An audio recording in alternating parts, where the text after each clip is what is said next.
The Ancient World, read by Raymond Castillo. To be ignorant of what happened before you were born is to be ever a child. For what is the value of human life unless it is interwoven with past events by the records of history? Marcus Tullius Cicero, 106 to 43 BC. Chapter 1. Early Civilizations. Man's progress from a primitive nomadic life to a civilized society made a significant advance about 10,000 years ago, when people in the Near East began to grow food and crops and rear domesticated animals. By 3000 BC, people in the Near and Middle East were living in city-states.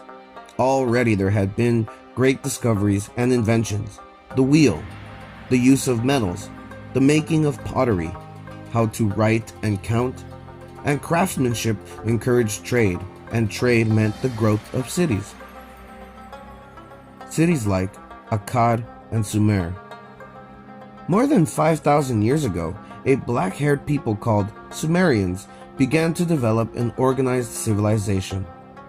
From the creation of a system of canals for the irrigation of their fields along the Tigris and Euphrates River, they went on to build cities, carrying on foreign trade, and to invent a form of writing.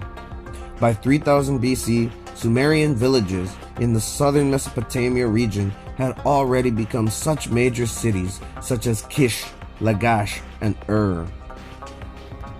Intelligent farmers, builders, and inventors, the Sumerians were also hardy warriors. Each city was an independent city-state with a governor known as the Ensi. In the many conflicts between these city-states, an Ensi sometimes gained control over another city and became a Lugal, or king. In the 24th century BC, the Ensi of Umma directed his energies to the conquest and unification of all Sumer, only to be conquered in turn by another energetic leader, Sargon, the ruler of the Semitic-speaking people living in Akkad, Sumer's northern neighbor. Sargon led the defeated Lugal to Kish on a leash and went on to subdue the rest of Sumeria. He also campaigned successfully in northern Syria, Assyria, and Elam. His reign lasted 55 years, and his sons and grandsons succeeded him. His grandson, Naram-Sin, was the last important king of Akkadian dynasties. Trade grew in this expanded state, and merchant ships carried goods all over the Persian Gulf. These Akkadian kings had to contend not only with revolts of the Sumerian cities, but also with frequent clashes along the highland borders. One of the mountain peoples of the northeast, the Guti, were at last able to invade the land. They ruled Mesopotamia for almost 100 years before being overthrown about 2079 BC. During the third dynasty of Ur, Sumerian culture, which had long lost its identity under either Semitic Akkadians or the savage Guti, flourished once more. Religion had always been important in Sumerian life. An Ensi had for centuries been chief priest as well as ruler, for example.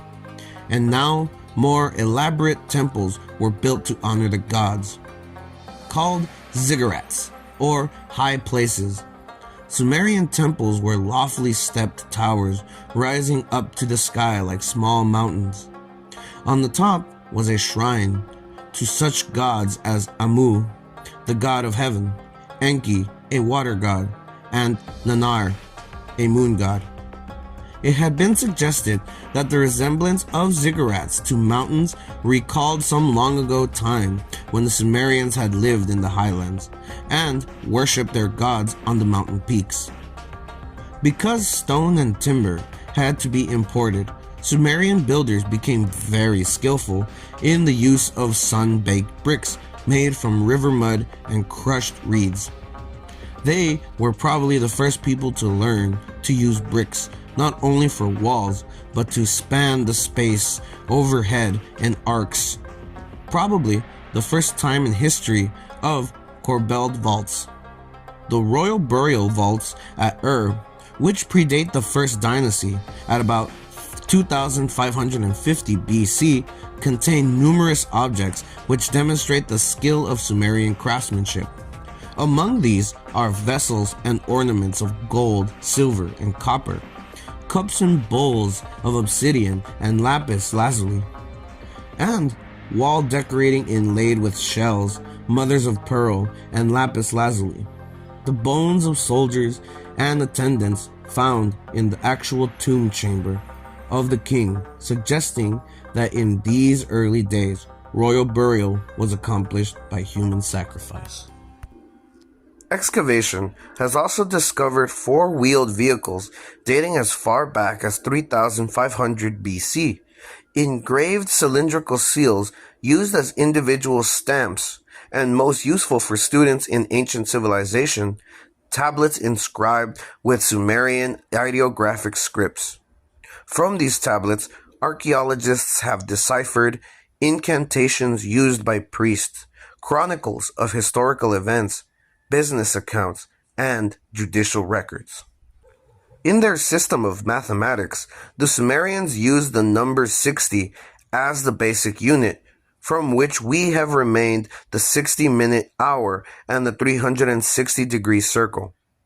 The Sumerian calendar marked the time for religious festivals and told farmers when to plant barley, spelt, onions, and other crops. In order to predict the future, the Sumerians began to observe the heavens, as well as reading the entrails of sacrificial animals. Sumer was finally overrun by the Amorites, nomadic tribes of the Syrian desert, and by Elamites from the east. The city of Ur fell in 1970 BC, and with the later fall of the dynasties in Isin and Larsa, the story of Babylon begins.